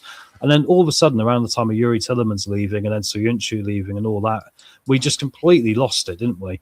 And I just don't understand how you allow that to happen when you had it. You know, it's literally like you had everything in the world and you just got almost arrogant to it and just let it slip away, right? That was the fact that because a lot of people have said this with Tielemans, where, that was where we stopped selling that one big player a year because he wouldn't go because he was such. And look, I love Tielemans for the FA Cup goal, but he's a prize wanker because he could have very easily done what Maguire did, which was signed a new contract, but put a load of conditions in there.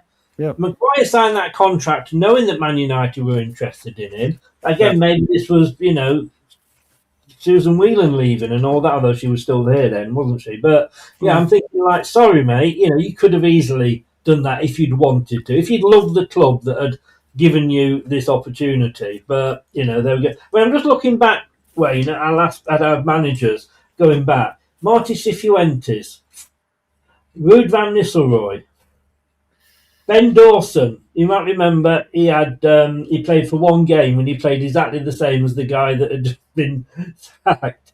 I don't know if I'd bend over in there. I tell you, Steve Cooper, Enzo. Now Enzo, he played this there, and I don't think Enzo would have kept us up. I honestly don't, to be honest with you. But look, he left. Dean Smith, he did okay, to be honest with you, but it was too little, too late. Brendan Rodgers.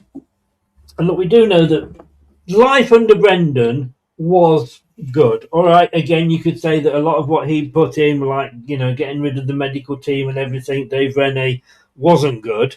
But had he been given that money for a rebuild, he could have still been here. And we could have still been in the Premier League. Yeah, Brendan, it was almost like a messiah. It was almost like a cult situation. So he wanted complete autocracy. He did challenge. He didn't like the players' attitude at Seagrove, did he? He did challenge them on, take your plates back and different things like that. But look, I've heard different. Sometimes you hear different things about people who've worked on certain people's properties in the past. But so Brendan was very autocratic, and you had all this fallout with Soyuncu.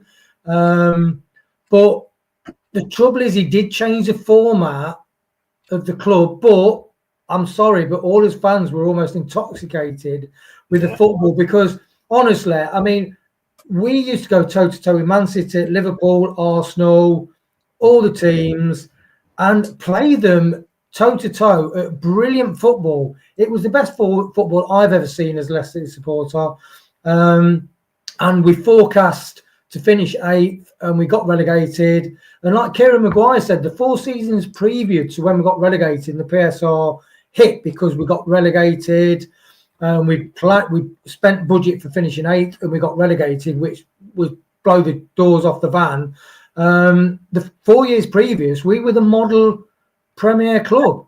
Yeah, we were operating a profit by our model. Brendan changed that, but we did so very nearly make it. We did make it, and I think, like, who was it said? He'd already had chats with Ivan Toney.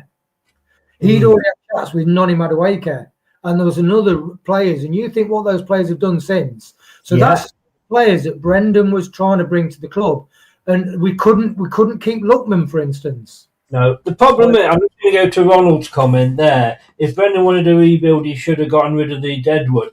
I don't get how people have this in their mind. You can't just say to a player, fuck off. They're under contract. It's not like normal business. They are under contract. And if somebody doesn't want to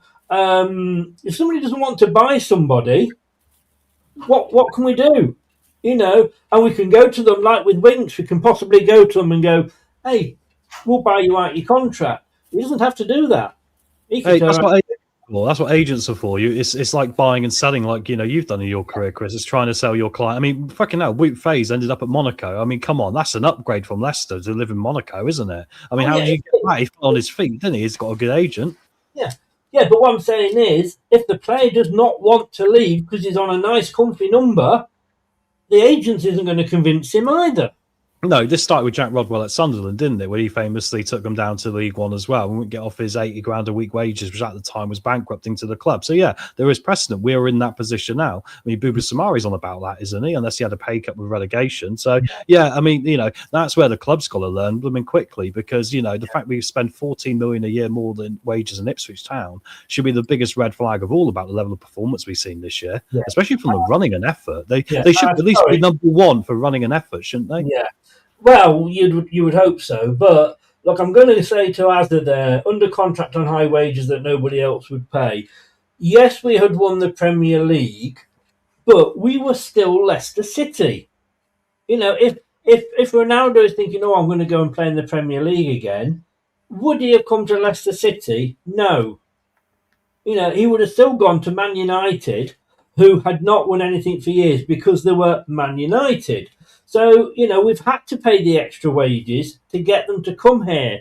Leicester, you know, we love Leicester City because it's our club, and you know it.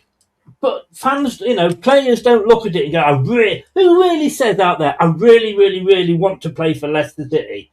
A Jamie Vardy, a League Two player, a League One player, possibly, third division Mahrez from France or whatever. But these big names that the fans wanted, if we'd have gone out and bought Jamie Vardy after we won the Premier League, the fans would have rioted. It'd have been like Notre Dame. They'd have been attacking people with pitchforks. What are you doing? We're Premier League champions and you're buying a player for $1 million. So we had to go out and get them, but we did have to pay them high wages to convince them to come to us. And I honestly think, for a second, I honestly think that we would have done, had he been given the money, or had he not been lied to, like he was, because it made Brendan look absolutely stupid. And yet, look, he wasn't the best. But, and again, I don't really have a problem with him being autocratic. He's the manager, for God's sake.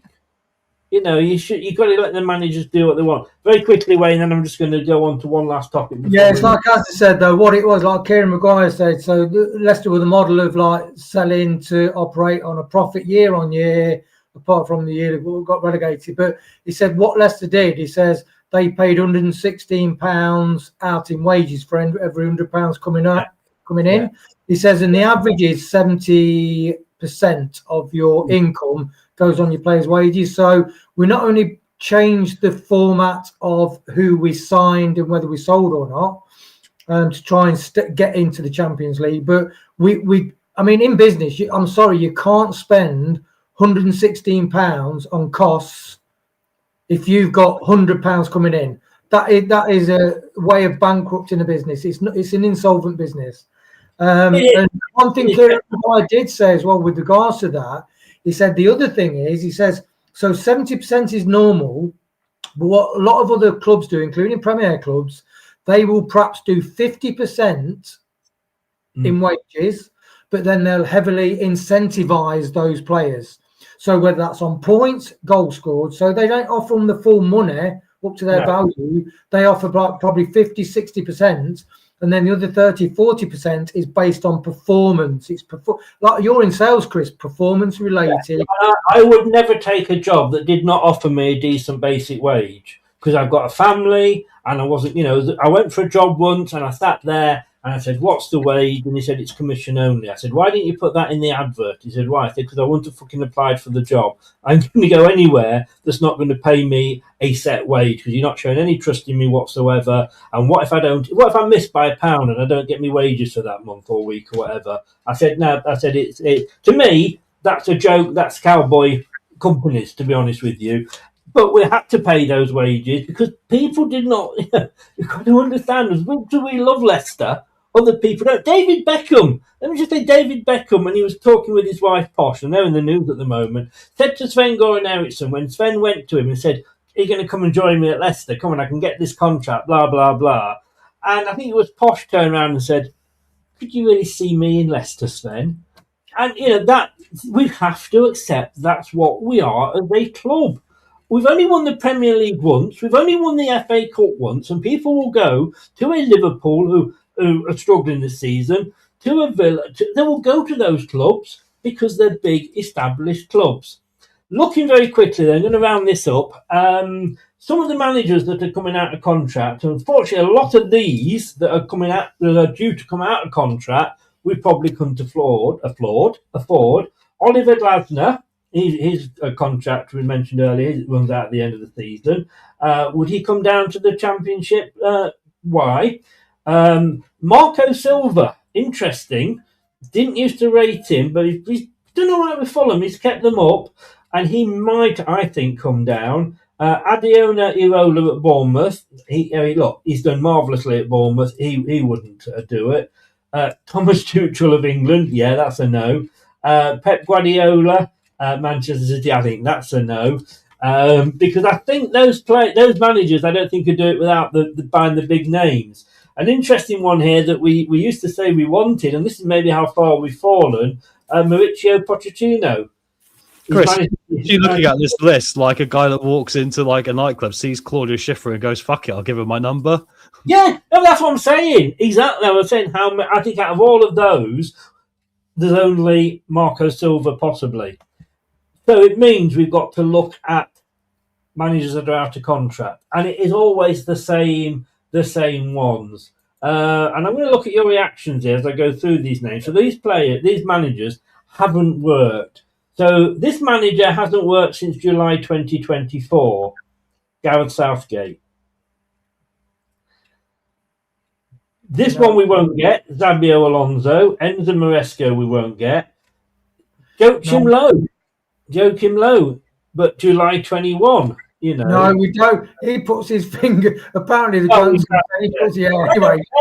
If he wins us trophies, you can stick his finger up my arse if you want. No, we don't want any finger sniffing managers, Chris. Sorry. Please remember a manager names you're saying. We're going to be in a relegation dogfight. We need someone who's going to have a fire extinguisher to put out a fire. We don't need someone who's got World Cup experience with fucking like Uruguay or something, mate. It's not going to work, is it? Yeah, but again, this is the list. Amarin's out of control. Out of contract. He might have been out of control as well. There's some of these names. Terzic is still there, who obviously I wanted, but again, who we might have got having just been relegated, who we might get now, is completely different things. Terzic was my dream one in the summer. Yeah. Would it be amazing if Terzic, we did end up with Terzic, haven't you like flagged him, Chris? I'm just looking for somebody called Edwards. Yeah, that's all I can hope for. This guy I wanted before, and he's only been out of work since October, John Dahl Thomason. He was at Blackburn, and he's been doing Sweden, but he didn't get on very well. You want to replace Marti Cifuentes with Marti Cifuentes because he's a manager who's got one system he plays as well, Chris. It won't work. No. You know him better than I do. I don't know. You know, I've gone and looked at what his system is. But I want to go. I think this, and I've mentioned this to you before, Tom. So, two managers that were named by another Leicester podcast. Well, not podcast. Another Leicester blog. Which was, they were saying, Ralph Hootenhall. Yeah, see, this is interesting. I mean, do we think he's a firefighter in this situation? He does sounds a little bit like he might be pricey for me. I mean, it's a gamble no matter who you pick, but I don't think at Southampton his success rate was that high either, was it? So I would say it's a bit left field for us, that one. He actually lost 2 games 9-0, one of them against us, of course, and we got 2 of the defenders, so why not go for the manager? We could say that he worked with Vestergaard, but then he was the one who probably went, we sold Vestergaard for this money to Leicester. What a great deal. So, you know, it's two-way street, isn't it? Yeah, and he did keep Southampton up with that side. That's the thing. But again, I'm not saying this is who I want. I'm just playing devil's advocate. And one for you, Wayne, here, because I think Tom would be a little bit biased when I say this. Will Still was the other one that they were recommending we should go after. Well, it's not Will Still, armchair jockey Russell Martin. You're thinking, no, none of them. In defence of Rowett, he does know 3 different formations. But just going back to Will Still, sorry, I want to go back to Will Still, because he had the experience of doing well on Football Manager. Yeah. And I think there's a job going there if only Tom got off his backside and applied. Shall we put my application in from the channel for a laugh? Just do it officially as well. Why not? Right to them and just say, look how successful Will Still was. Well, you've got to be in it to win it, Tom. They'll have to pay the fine for me not having the coaching badge of every game like Will Still had in France. I'm not sure that'll be financially viable. For every game they have to pay. Yeah, can you see us affording 22,000? No, I don't think so, mate. You'd be worth every penny, though, Tom. You'd be worth thank you very much. I'll give him a kick up the arse at least. Yeah, Gary Rowett, like you say, I'm not sure. Who was he with before he went to Oxford? Where was he? Was he Derby? He did Birmingham and all sorts of places, didn't he? I mean, it's interesting. Like Michael said there, I could see them going for Hessenal. He seems to like Southampton people. Who's the one that's going to be under the agent that we normally go for, Chris? Is that Russell Martin? Yeah, Martin. Yeah. Oh, you know what they're saying? I think the link they were saying with Russell Martin was if we get the guy that we want that's been linked to a technical director who was at Southampton, the last 2 jobs he's been have both had Russell Martin. I got you. We should really say like what we think is they're going to pick and what we actually would like. I'd like Pearson and Kingy. I reckon they'll pick Russell Martin, which shows a disparity between the club. Get yours in the chat as well. What do you reckon, Wayne?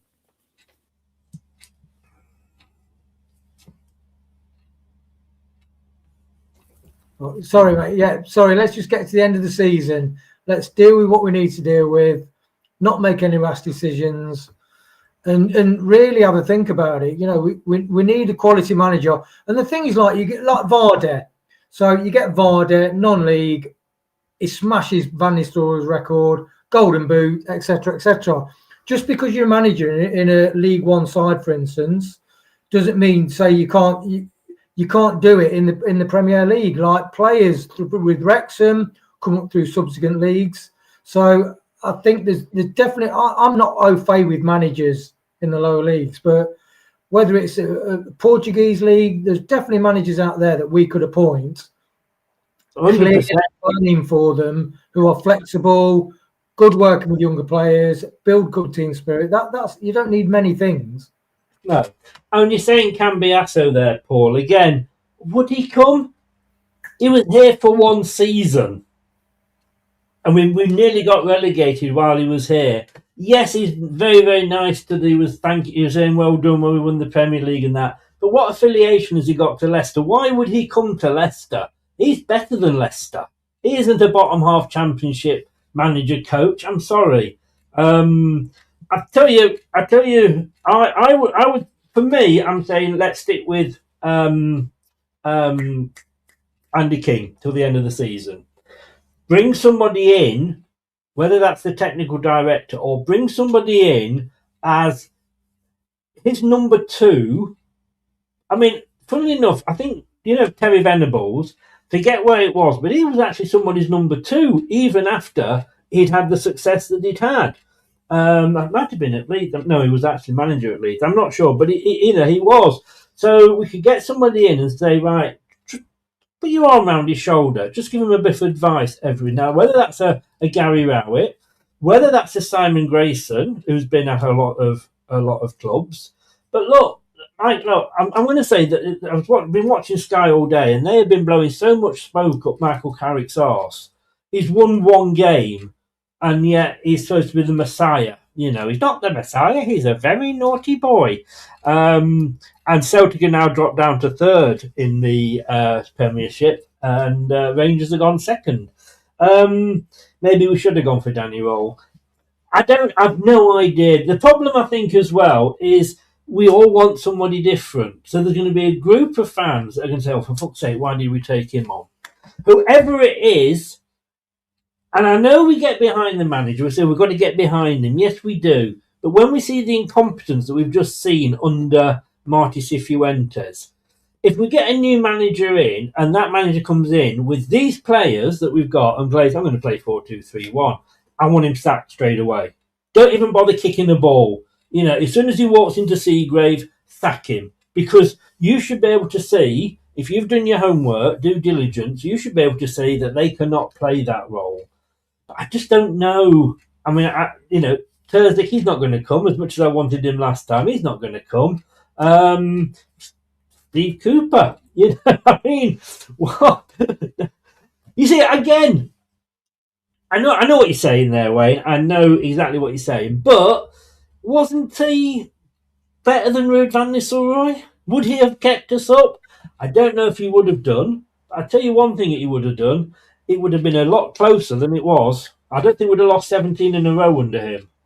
No, and that's the thing. I think a lot of the younger fan channels were really anti him from the start because they wanted. The old thing about the younger fan channels, they wanted 4-2-3-1.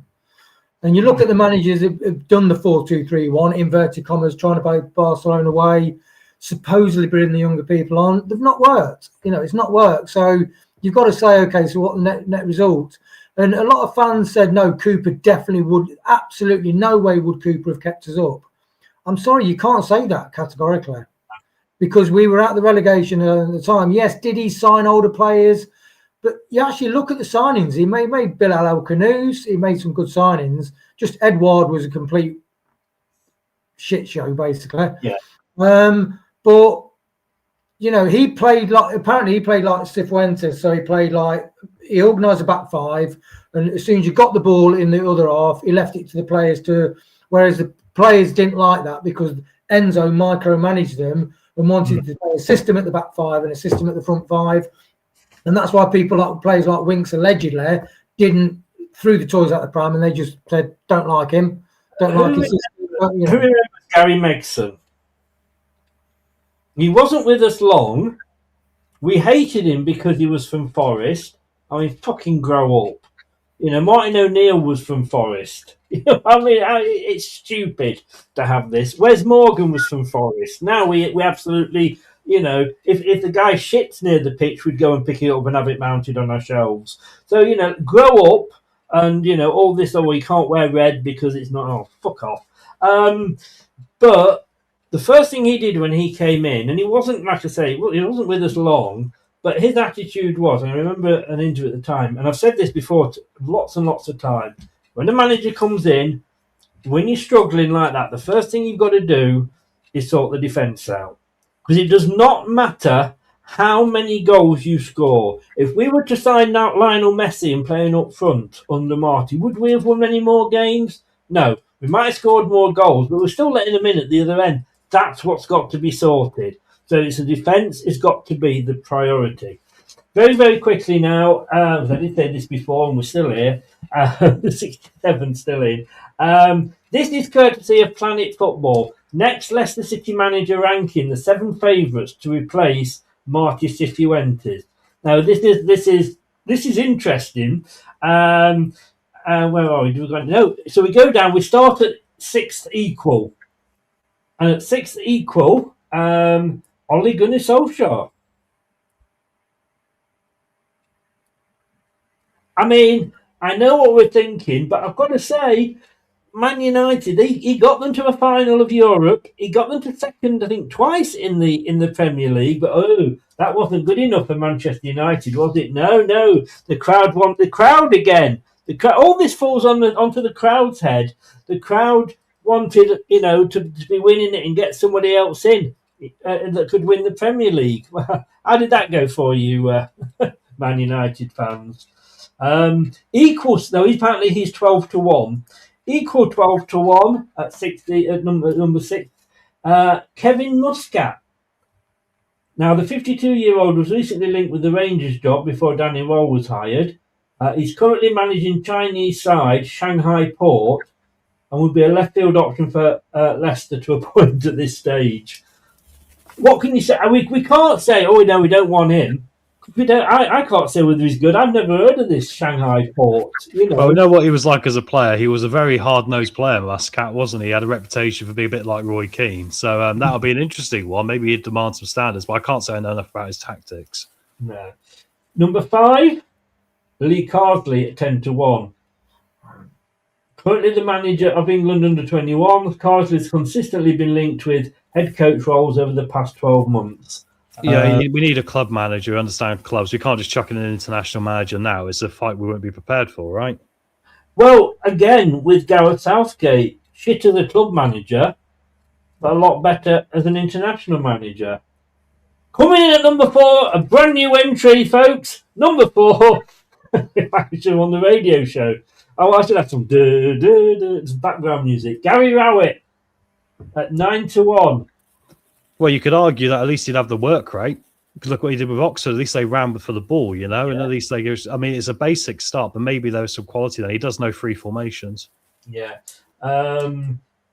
Despite how things ended for Rowett at Oxford, he did a brilliant job to keep them up last season and would likely be able to calm things down at the King Power for the time being. So, till the end of the season with Kingy.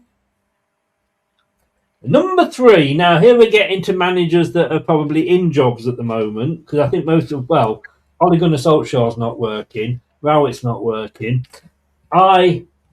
This, and I'd forgotten this, if we had the money, this would be my choice, because obviously Terzic we're not going to get. This would be the guy that I would go and put rose petals on the pavement before anyone is walking in to sign his contract.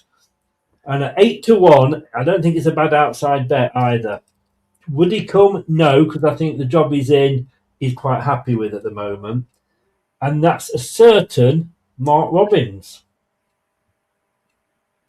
Interesting. Got the Leicester link there. That's the only thing that might edge it into that favour. I mean, he's done a good job of a Coventry team and a Stoke team this year in particular. It isn't particularly filled with talent. So, yeah, well, I mean, you could argue that. It says here he took charge of the Potters last season when the club was threatened by relegation and has since turned them into top 6 challengers. And with Cov as well. Did it with Cov, didn't it? He did. I mean, when we took on the Spanish Prawn, I kept saying Mark Robins. And before anybody goes, Coventry. But then, like Paul said, he's doing all right. No, but he's doing all right at Stoke. I would have him at a drop of a hat. Now, I think Tom is going to get a stiffy when I say this name. No, not who you're hoping for, but I do believe it is a manager I know it's a manager that will be in a very, very similar idea and mindset to your Mr. Pearson. At 7-1, therefore number 2 in the betting, Robbie Keane. Well, that'd be interesting. I mean, it's a bit of a gamble as well to chuck him into the deep end here. But I mean, from a coaching standpoint, I think he's got a good reputation. But we've got to be careful we don't do the West Brom thing and go for someone who probably hasn't got that firefighting experience again. I do think, Chris, we can't run before we walk with this appointment. It's very important we sort out the basic problem. Yeah, I think a lot of these are being looked at, certainly like Robbie Keane, until the end of the season. He was recently linked with the Celtic job before the club decided to reappoint Martin O'Neill for a 3rd season. He's 45. He's been linked with plenty of vacancies, and it seems only a matter of time before he ends up back in the UK. He is currently the manager of... Oh, fucking hell, why do I always pick these? The team in Istanbul that's not Besiktas. But Fern... that one. Fenerbahce? Fenerbahce, yeah. No, it's the other one. There's 3, isn't there? Oh. Begins with an F, Ferencvaros. Go on then, Wade. Is it like Fenerbahce or something? It's something like, yes, something like that. Wayne's going to say it because he was laughing at me. We're in the midst of a title race in Hungary. No, so it's not. Sorry, it's not Turkey. They're Hungarian team. There's somebody right. So set us up right then, Chris. No wonder I thought I was saying the wrong thing there, but I think it is Fenerbahce or something like that. That's how you say it. I don't know. How likely is he to switch it for potential relegation battle with Leicester? We're not so sure, and he can't even play his former club card. Incredibly, thing is, he's there. We know that being a manager abroad doesn't always translate. Ruud van Nistelrooy. We need football people in the manager interviews to ask candidates strong football questions. You mentioned that before, Jim. And look, if anybody's watching, I'm available. I can Skype. We'll still mark 2 below as well. That's available. Wayne actually plays football. Just come and ask us. Thing is, though, if you get fans going in, where does it? You can't have fans going in, But I'm going to get confused. Who's the 3rd team in Istanbul? I thought there was 3 teams in Istanbul. I'm going to check, guys, before we go. Istanbul football teams. Yeah, Derek said that Frank won't last long. I don't think Frank would be able to protect him, mate. Galatasaray, Fenerbahce, you were right, and Besiktas. I knew there was 3. So we got the question right, Wayne. It was just the question was wrong from Chris. Yes. Typical for this channel, isn't it? It's literally a representation of what it's like being at Leicester City. The owners give you a different question for you to answer. You can't succeed. Who are you talking about, Jim? Yeah, I mean, it's a risk. It's a risk, whoever we take. But number one, I bet you want to know who number one is, don't you? And we'll be right back after this break. The current front runner at 5-1 to replace Marti Cifuentes, who has been out of work, since being sacked by Rangers in October. Oh, I feel sick. I'm going to be sick in my mouth. Oh. Prior to appointing Cifuentes, Martin was heavily linked with the Leicester job before he eventually landed at Rangers instead. He's not going to get the job, and do you know why? Because he was the front runner to get it before Marti. Because Marti was completely left field, in fairness, wasn't he? Nobody expected that. And the fans, do you remember what the fans were singing against him? Because I remember it being commented that the fans are actually singing that the manager needs to be sacked or whatever before he's even got the fucking job. Why would you want the Poundland Brendan Rodgers right now for this situation? It just seems a ridiculous idea. I'm sorry. Religiously sticks to his system as well. Yeah. He does. That is very, very true. And look what happened at Southampton. They were very lucky to beat Derby's record. And Southampton link. Well, we did say that before, didn't we? We did say that before. That's it then, guys. Thank you. We've still got 71 people in here. We should carry on. I've got 25 minutes till the Leafs drop the puck, mate. I've got to go. No, yeah. What channel's it on, by the way? Yeah, ITV4 for my beloved Toronto Maple Leafs. So my other L this weekend might let me down yet as well. So feel for me, guys. I've got a lot of emotional investment in the Leafs. We are going off to watch ice hockey, where at least the players show passion. And Tom sent me a video. It was a bit rude, I have to say. That one. Yeah, sorry. Yeah, you shouldn't have sent that one, But you've got a very impressive penis. That's all I'm saying.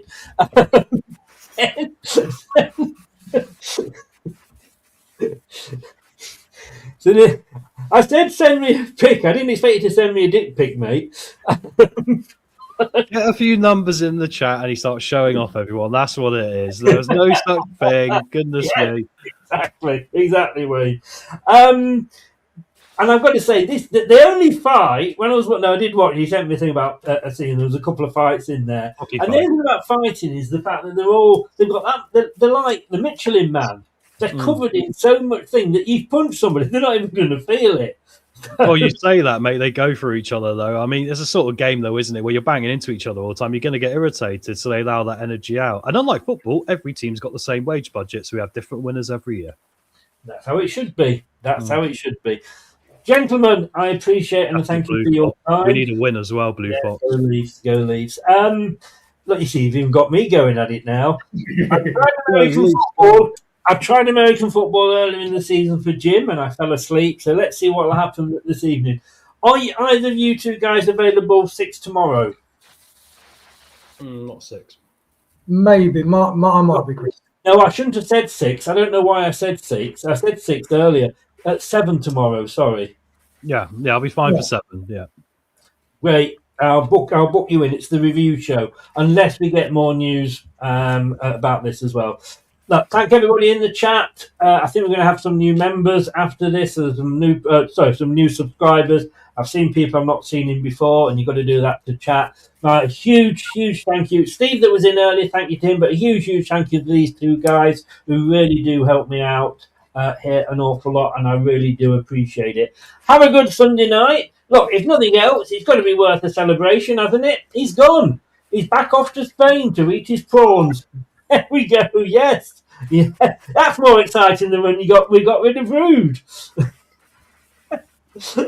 I expect a video the same. Oh, no, I don't want a video. No. Take care, everybody. I'll see everybody tomorrow at 6 o'clock. Good night. Thanks for watching. These videos are tremendous. You better like them too, or I'll be back. This podcast is proud to be part of the TalkSport Fan Network. TalkSport. Powered by fans. That will conclude this evening's entertainment.